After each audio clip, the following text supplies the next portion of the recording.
How's everybody doing tonight? You are listening to another edition of Beyond Reason Radio here on News Radio 102.5 WFLA, News Radio 102.5 WFLA.com, on iHeartRadio, and on my website, BeyondReasonRadio.com. I'm everywhere. I am everywhere. No excuse not to get me. By the way, you can get my old podcast on my website, BeyondReasonRadio.com. I'm also on SoundCloud. You can find my old podcast in the Bud Hedinger podcast on iHeartRadio. So I'm just everywhere. You can't escape Beyond Reason Radio, just like you can't escape what's going on in the world and what's going on in the news today. Once again, that is Beyond Reason. I'm your host, Michael Yaffee. If you don't know who I am the producer of Bud Hedinger Live every morning on this station from 6 a.m. to 9 a.m., and tonight I'm joined by, of course, producing for me, Tom Benson. How's it going, Tom? I'll tell you what's beyond reason. What's that? 86 yesterday and 56 today. I know. What's going on? It was not only that, but it was like 75 when I went to work this morning at 4 in the morning. And when I left work, it was like 60.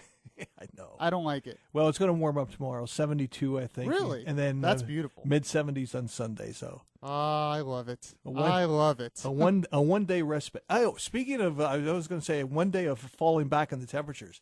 This is the weekend the time changes. We set your clocks ahead. 1 hour. Spring forward. Yep. 1 hour. I like it better that way. 1 hour when you go to bed Saturday night. And I always say, you lose an hour's sleep Saturday night, but you get it back during the sermon Sunday morning. I gotcha. Okay. So apparently Tom Benson's going to hell.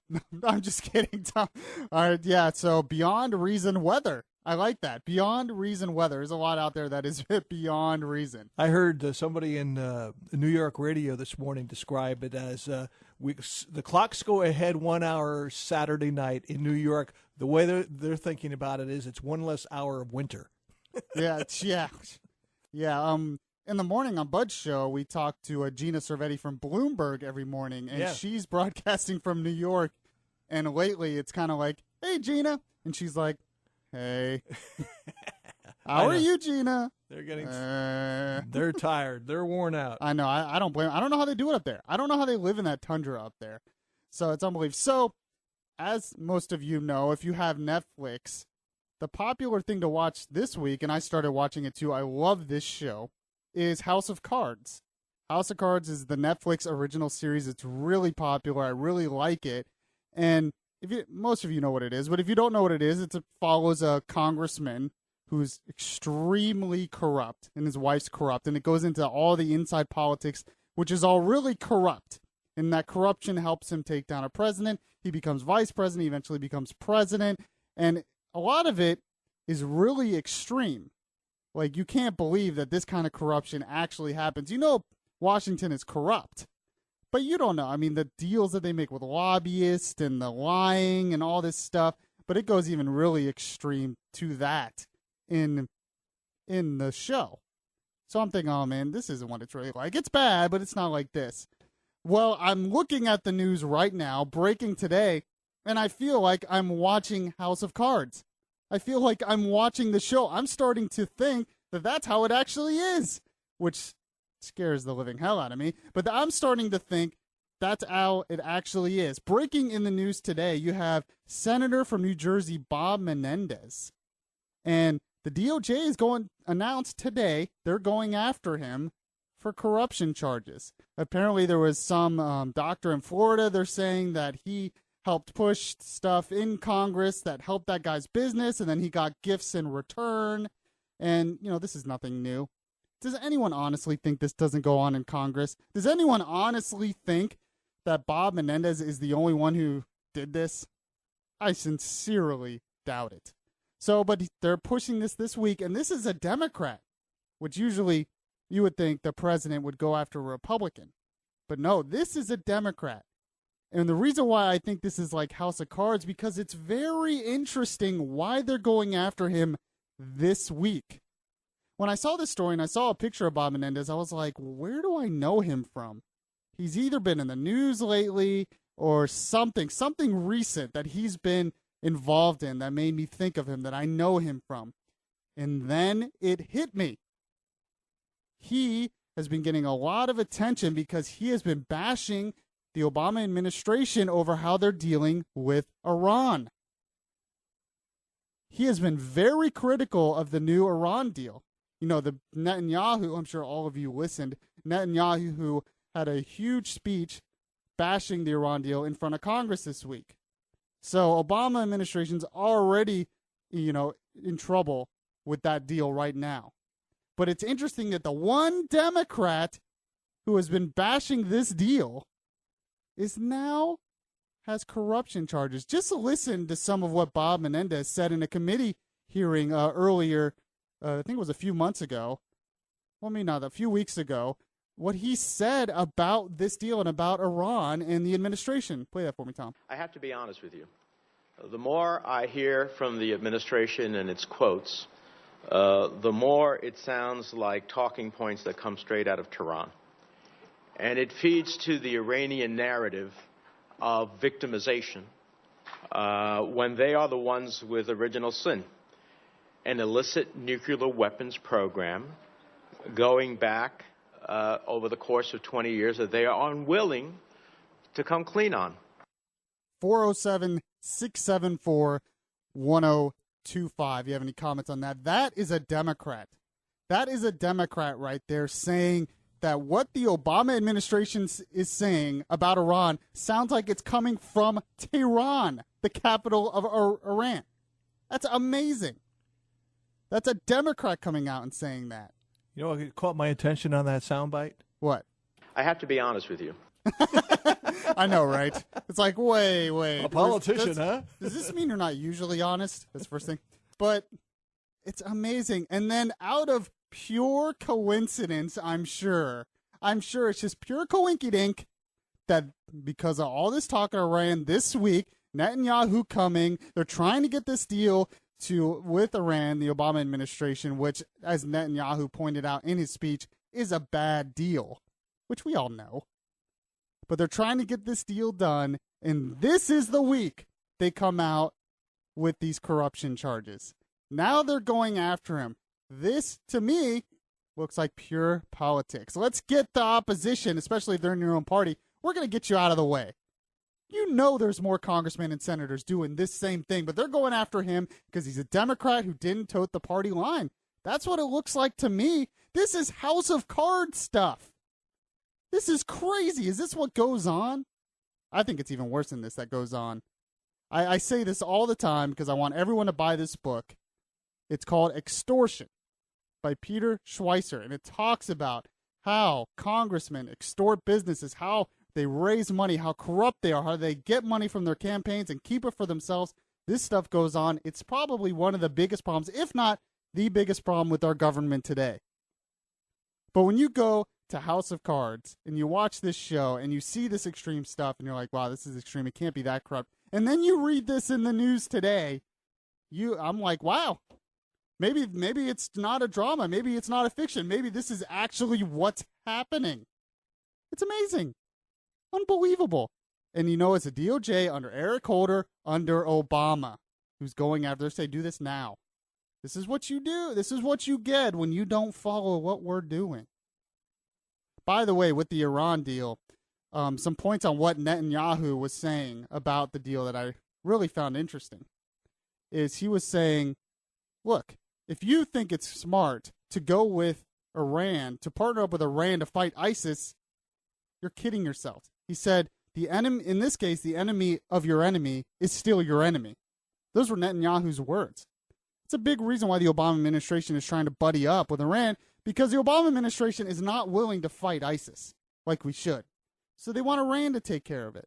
And remember what I've told you over and over on this show.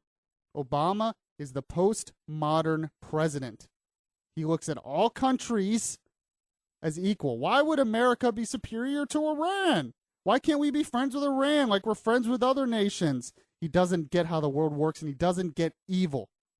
So to him, Iran isn't really evil. To him, we can make friends with him to get rid of this other nuisance, ISIS. That's how Obama thinks, and it's dangerous. And this is all, And so he's partnered up with Iran. That's what these nuclear talks are about. And it's also, he thinks he can be friends with these people to make them like us. He's naive in that regard. But Netanyahu was right. Senator Bob Menendez was right. And now the Obama administration is going after them. It's amazing. It's amazing how much power, too, is in the executive branch of our government. And it's growing. And that brings me to what I'm going to talk about next. I found an interesting article in Vox.com, which is not a conservative outlet. Vox.com by Dylan Matthews. The title was How the System of Government in America Dies. How does it die? How do you think it would die? 407-674-1025. Or is that even possible? What he says in this article is actually scary because I think he might be right. 407-674-1025, Beyond Reason Radio at beyondreasonradio.com and News Radio 1025 WFLA. Welcome back to Beyond Reason Radio here on News Radio 1025 WFLA and streaming live at beyondreasonradio.com as well as iHeartRadio.com. Just search News Radio 1025 on iHeartRadio. You can catch us. By the way, you can follow me on Twitter anytime at Michael Yaffee. Follow the station on Twitter as well at News Radio 1025. 407-674-1025. 407-674-1025 is the number to call if you have a comment on how you could see the American government dying. I'm not talking about like the country as a whole dying. I'm talking about the system of government dying. And I have great faith in this country. We've had bad times before, and we've survived it. And sometimes we've been able to roll back government overreach. And I hope and I think that will happen again, especially I think my generation is going to demand it. I really do. I really think the millennial generation, the Yaffee generation, is going to demand it. But I'm reading this article that I found in Vox.com, and he talks about how he thinks the system of government in America dies. And I'm reading it, and I'm like, this guy is right. It's scary right. Now, it's a very long article, and he talks about in the beginning how he doesn't think it will be by a military coup or something like that. He doesn't see something like that happening. Not here. It happens other places, but and he gives reasons, and I don't want to get into all that. But he says this is what he thinks what will happen. Assuming we won't have a world war or second Great Depression in the next few decades, we will be confined to normal run-of-the-mill crises. He says the major crisis is going to be congressional gridlock. And the president is not going to want to put up with that congressional gridlock. He's going to want to get around it to pass his agenda, to pass his reforms, tax reform, all that stuff. And that's what he is saying here. So, this is what he says. And there's already precedents for this, which he mentions in the article. This is already happening, but he thinks it's going to grow and grow to a point where our government is not the same. It's dead. It's unrecognizable. He says they're going to gradually start using executive powers to adjust policy in those domains. This is already happening. Obama is doing that, and he mentions in the article he's doing that through the EPA. He's doing that, obviously, through Department of Homeland Security and Amnesty for Illegal Immigrants. And there is talk this week that he is looking into doing that for taxes. He wants to raise taxes through executive order. Now, the main reason he's getting away with this is because the Republican leadership has no spine and they're not willing to really fight. There's gridlock, but they're allowing him to get away with this. They think the courts will take care of it. It's naive, in my opinion. But he says this is going to continue to grow to the point where by 2050, Congress will largely serve to ratify decisions the president has already made unilaterally. He says his prediction is that this process will continue apace until the presidency's powers are so immense as to be no longer recognizable. Norms that render dramatic actions impossible today will erode. This is dictatorship stuff. And yet, he's right. This could happen because it's happening now. This is not extreme because it's happening now. Obama is doing it now, and Bush pretty much did it with NSA wiretapping stuff. We never declare war. That's another start. A lot of presidents are getting more and more power for this. And of course, this is all for the middle class. That's what dictators always say. Oh, we're doing this. We have to help middle class families. We have to help the people. I need more power so I can help the people. You know, this has happened in history before. It's called the Roman Empire. It happened with the Roman Empire. Roman Empire used to be a republic. They used to have a senate. They used to go through the process, and then eventually they gave the emperor more and more power. They let Caesar do it, and Caesar Augustus had it more, and he always said, oh, I'm doing this for the safety of the people. Because Rome was going through a civil war. That's why Julius Caesar did it. And Augustus said, I'm doing this to help the people. I'll give the power back eventually. And the power grew and grew and grew to the emperor gradually. And then eventually, the system of government dies. The Senate was just there to just say, okay, exactly what he said. They'll just ratify decisions the president has already made.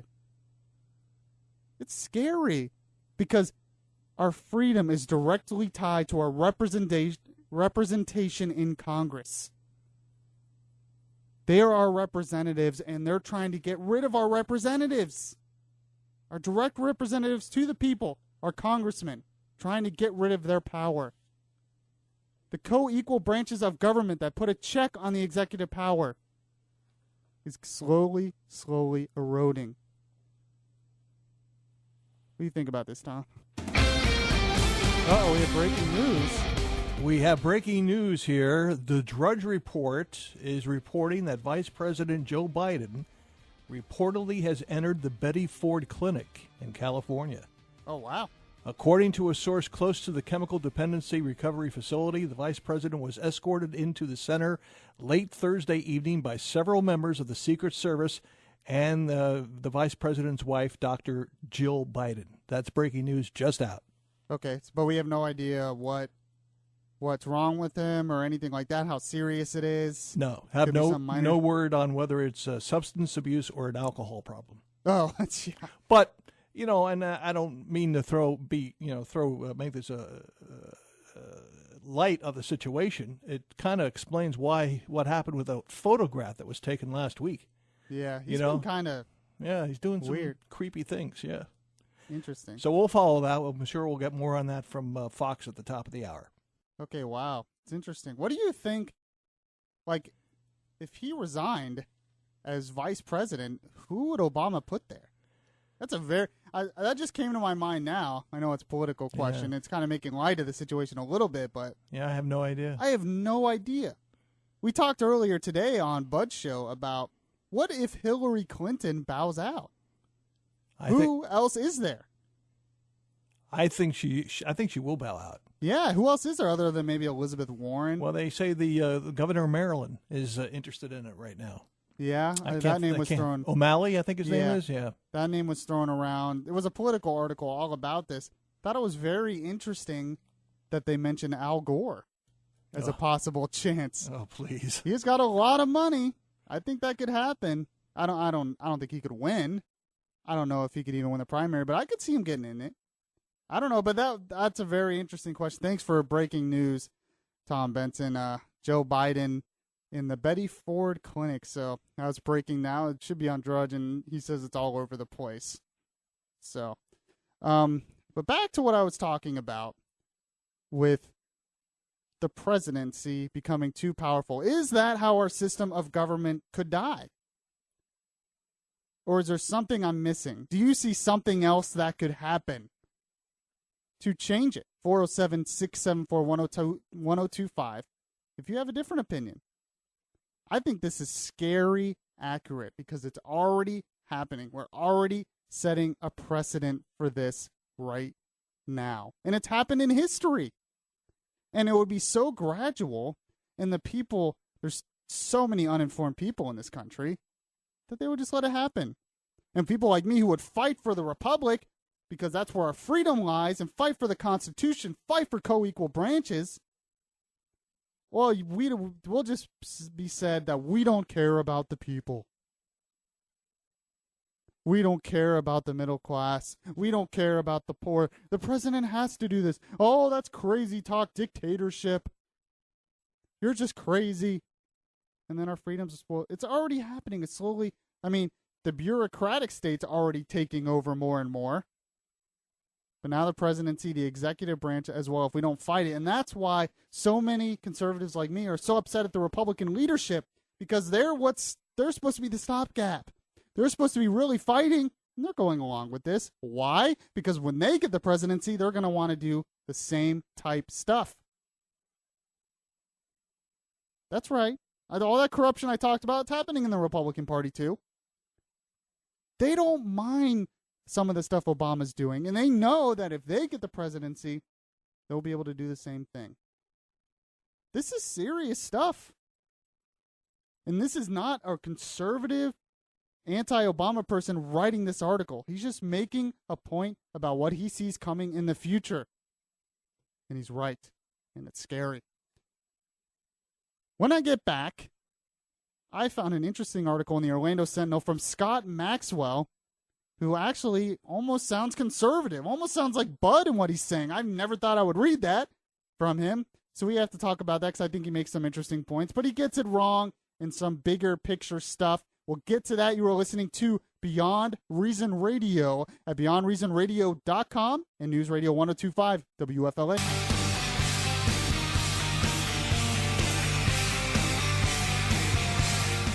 Welcome back to Beyond Reason here at beyondreasonradio.com and News Radio 102.5 WFLA. Tom Benson gave us a news update, and now he might be taking it back.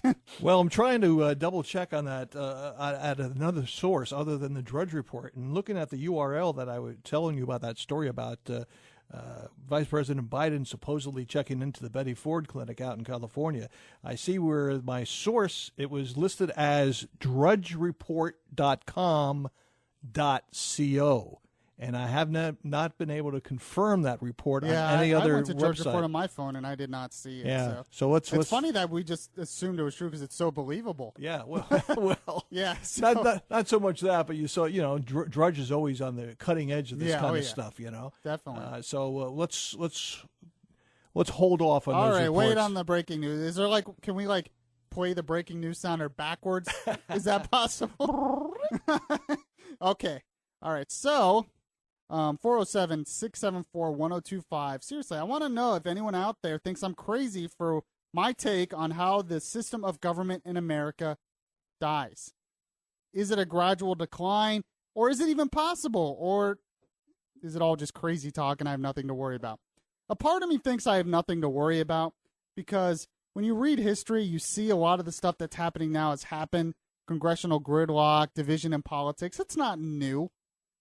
But what is new is the executive actions that Obama is taking. That kind of stuff just seems to be growing, and that's the kind of stuff that's really worrisome. So I'm interested in your take on that. Found an interesting article here from the Orlando Sentinel from Scott Maxwell, who doesn't usually agree with my take on things or Bud's takes.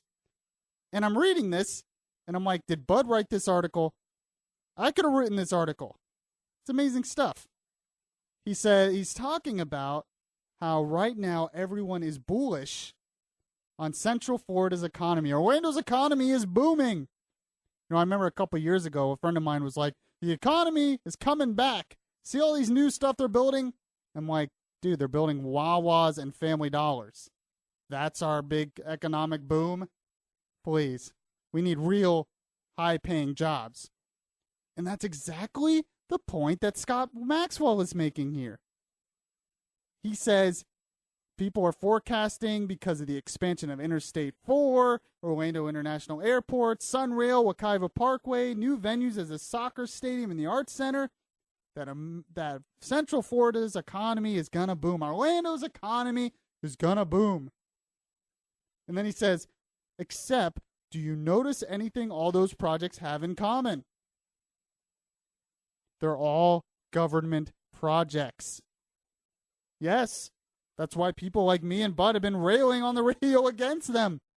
Because it's government projects.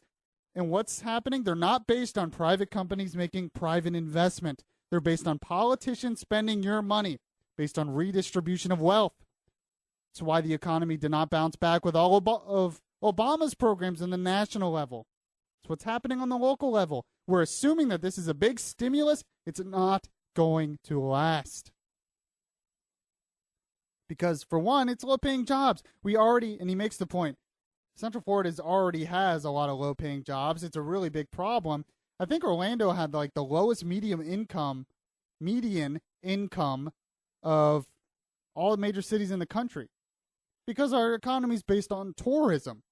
And unfortunately, tourist attractions, people that work in those tourist attractions, don't get paid a lot. It's just kind of the nature of the beast. And it's not to bash those things. It's just kind of the way it is. The only ones in Orlando that make money are lawyers, doctors, and engineers. But most people are not making a whole lot of money in this area. By the way, it's not, people on radio aren't making a lot of money in this area either. I'm just saying.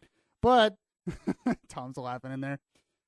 And Scott Maxwell makes the point that it's a government spending your money.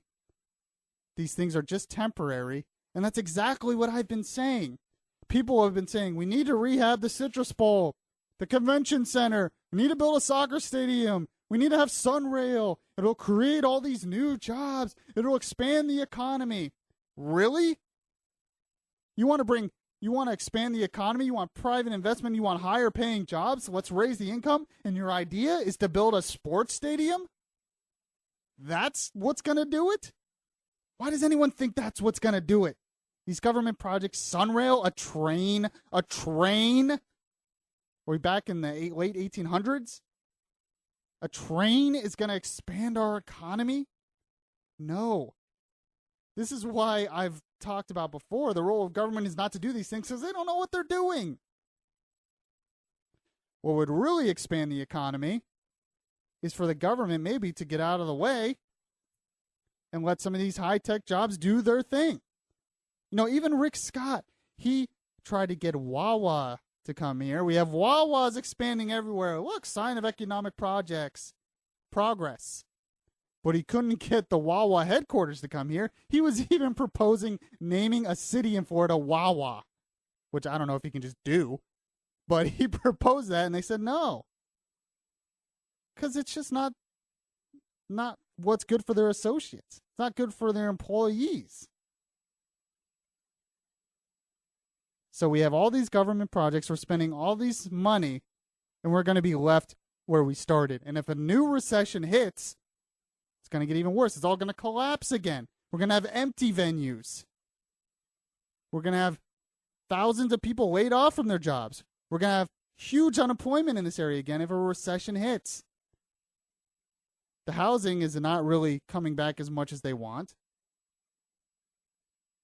Instead, and then you have some other businesses that want to expand here, private business, private investment, like Uber, a new up-and-coming business that wants to come here. And what do?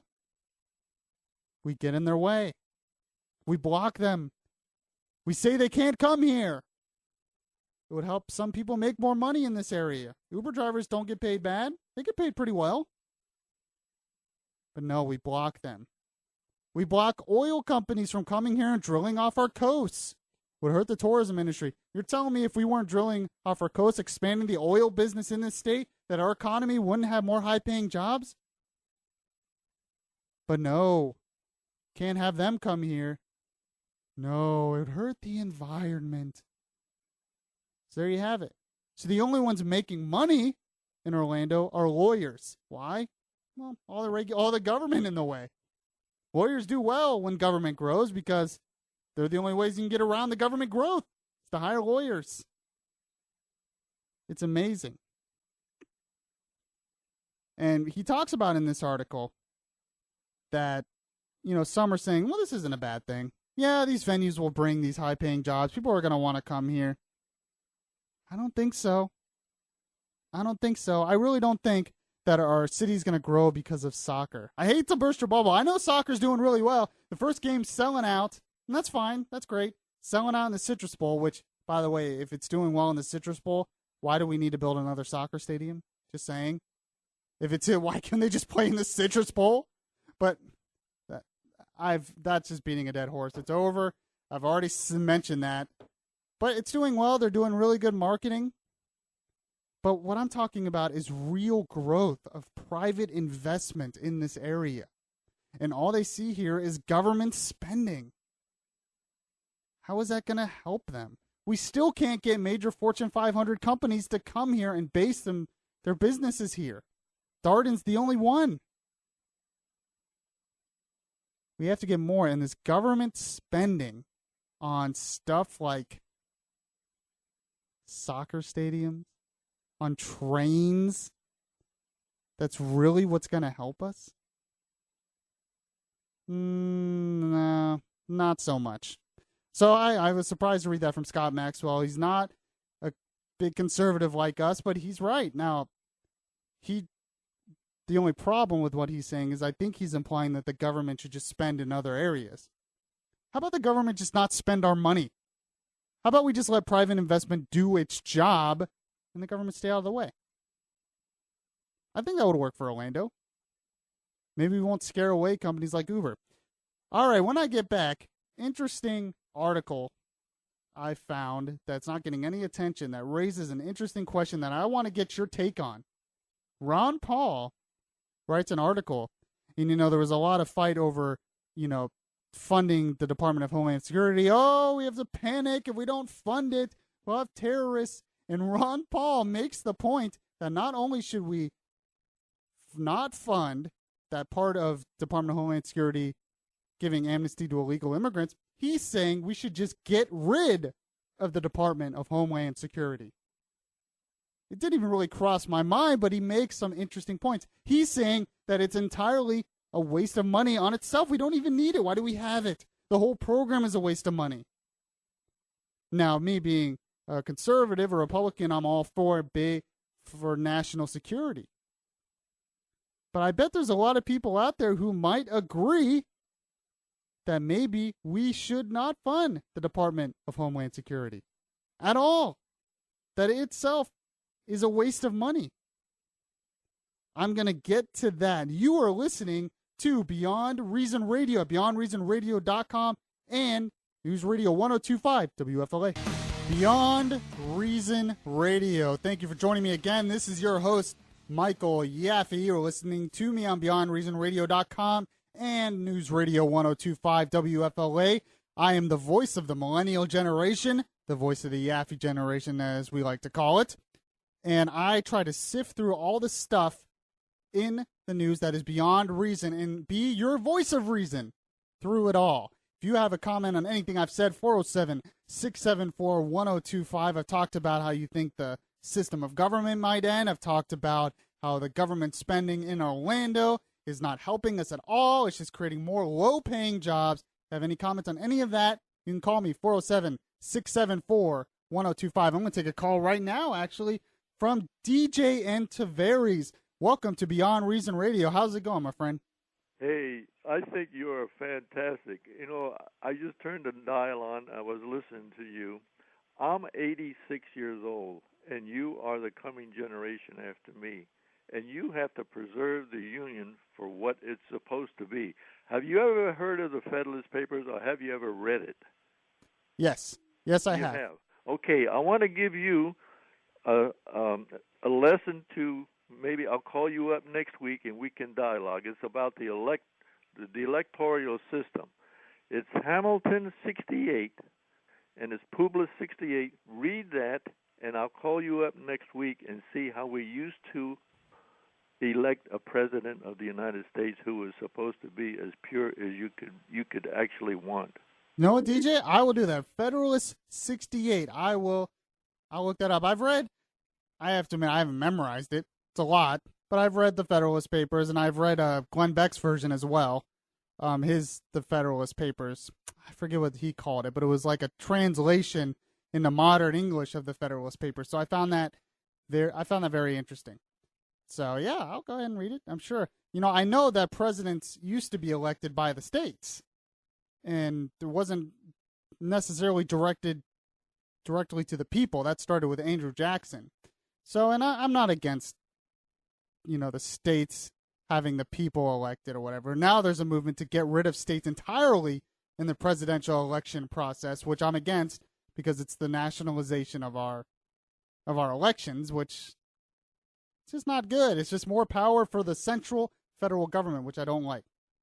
And speaking of more power for the central government, is Homeland Security necessary? Is the Department of Homeland Security necessary? There's been a big fight about how we need to fund it, even though if there was no funding, 83% of them would still have to go to work by law. So we were all panicking for nothing. But we panicked and we caved, and they're going to fund it and have a legal immigration amnesty for illegal immigrants. Then Obama's going to get what he wants because he knew the Republicans would cave.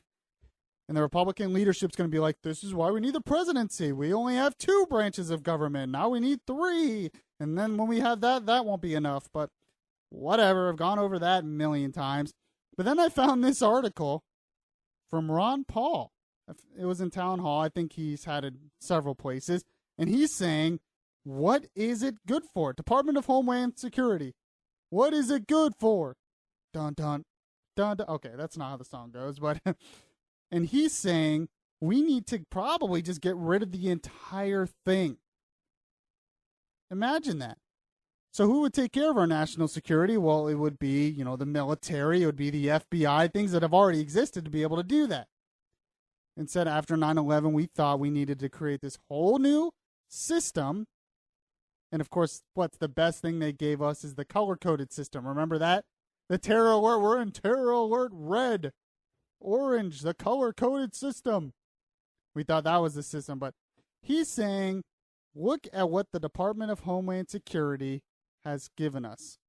1, big bureaucracy directly connected to the Department of Homeland Security, the TSA. That's where a lot of that spending goes. Do we really need the TSA? A lot of airports in the country are getting away from that.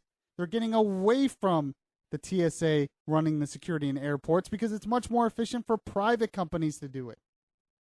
So he's saying there's a big thing, part of the Department of Homeland Security we don't need. Then he gets into FEMA. FEMA is under the Department of Homeland Security. Is FEMA really good for anything? Really? FEMA? In fact, FEMA was so bad after Katrina that they had to get the military involved. It's amazing. I just find this interesting because after 9/11, we immediately rushed to create another department of our government, grow the government even more, and it was supposed to bring everything together. But really, it's just grown into this big behemoth on its own. So we have the FBI supposed to be taking care of our security, the CIA, the NSA. Now we have the Department of Homeland Security. If another terrorist attack happens, are we going to create a whole new department? I think Ron Paul makes an excellent point. We're panicking because we might not fund the Department of Homeland Security. Stephen King came out and said, this is crazy town in Washington if we don't give them a clean bill in this age of terrorism. So I just found that very interesting. 407-674-1025. Ron Paul says, 10 years after the creation of Department of Homeland Security, it is clear that the department has failed to protect our security, but has infringed on our liberty. If Congress really wanted to enhance our security and our liberty, it would shut down this unnecessary, unconstitutional department. Those are bold words. Now, I don't think it's ever going to happen. They're never going to be able to shut it down. No way. In this age of ISIS, we need it, they say. But it just made me think, wow, do we really need it? When FEMA and TSA are the biggest things in the Department of Homeland Security and they're miserable failures, do we really need this department? I'm not sure.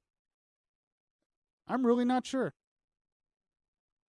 Maybe it is time to get rid of it. Maybe we'll just have, because if we defunded it, if it never funded it, and it really did shut down more than 83%, all of it, We'd still have the FBI, CIA, NSA, all these other things, the military, all these other things would still be in place. So do we need this huge behemoth? All right, so getting back to a topic earlier, I talked about what would create jobs in Orlando because the city leaders think, well, what we need is sports venues. We need toll lanes on I-4. We need a train. Other stuff. Soccer. Woohoo! And John from Oviedo, of course, had a call on this topic. And I should have saw this coming. But John from Oviedo, what do you think would create jobs in Florida? I don't know. I can't believe I haven't got a call on this yet. But go ahead, John. So Colorado, after 1 year, has brought in $60 million in tax revenue by legalizing recreational marijuana.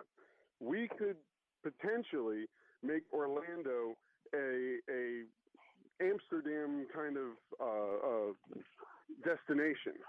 Can you imagine people being able to open dispensaries or opening shops in and around the tourism area? So your idea is it would create more tourism in Orlando. Well, it could bring in more tourism. It could also bring in, an entrepreneur. I think we already have a lot of tourism, but entrepreneurs for marijuana? Potrepreneurship. Ganjapreneurs. Ganja? Did you just say ganjapreneurs? Yep, it's a fast-growing thing for the millennial generation, I think. Oh, well, I guess I get it. Fast growing, get it, John? John, I disagree with you, but there's actually a lot of people who do agree with you. I mean, if you want to legalize marijuana, you have to do it because for freedom issues. But the ganjapreneur, maybe I should become a ganjapreneur, Tom Benson. The problem with what he's saying is he thinks it'll create more tourism. I just laid out why that's the problem. That's our only business is tourism. We have enough tourism. Tourism is not a problem here. We need more high-tech jobs. We need more high-paying jobs. I don't really see marijuana helping that. It might help some entrepreneurs, but I don't know. So if I'm an executive of Wawa, and they're trying to talk me into bringing my headquarters to Orlando, and I'm like the city leader, and I go, hey, well, did you know that we legalized marijuana? And now you can bring your headquarters to Orlando? And see, we have soccer, we have a train, and we have marijuana. So a bunch of high people on trains and watching soccer games is what's going to create jobs in Orlando? I don't know. And speaking of, no disrespect, I get medical marijuana, fine. The only problem I had with the whole medical marijuana thing is you're trying to trick me. It's not about medicine. You want to eventually fully legalize it. And I probably shouldn't argue against full legalization because it's going to happen. It's going to happen across this country. I just think it is. There's just the movement is too big, and he's right. Many people in my generation think it's great. I don't know why. I've known people who do it, and it doesn't help them in any way, shape, or form. But apparently it's good. And this is the thing with marijuana, legalizing marijuana. We have to decide, we have to look at the pros and cons. Because, yes, there might be some pros. Yes, it might create some more jobs. Yes, it might get rid of some of the people in our prison system and stop our prison system from growing over these little things. Yes, it might get rid of some of the gangs, even though the gangs are just going to sell other things. Especially if gun control continues to grow in this country, they're just going to sell guns. But what are the cons? The fact is, it's going to have a damaging effect on individuals who use it. Yes, it is. I know there's a lot of people behind the radio right now saying, no, it doesn't do anything bad. I've seen it. It does. It affects your judgment. It affects your motivation. It affects your mood. It does all these things. So we're going to have, and that's going to start breaking up families. It's going to start killing jobs because they're not going to be good workers, and all this stuff is going to happen. So you have to look at the pros and cons, and there's a lot of cons there too we have to look at before we legalize it. But hey, ganjapreneurs, bring them on, I guess. I guess that's what's going to help our economy, according to John. Maybe. I could be wrong. You've been listening to Beyond Reason. I thank you guys for listening to me again. I will catch you all on Monday on Bud Henninger Live. You can catch my podcast at my website, beyondreasonradio.com, iHeartRadio.com. And, well, I will catch you guys on Monday. Oh, well,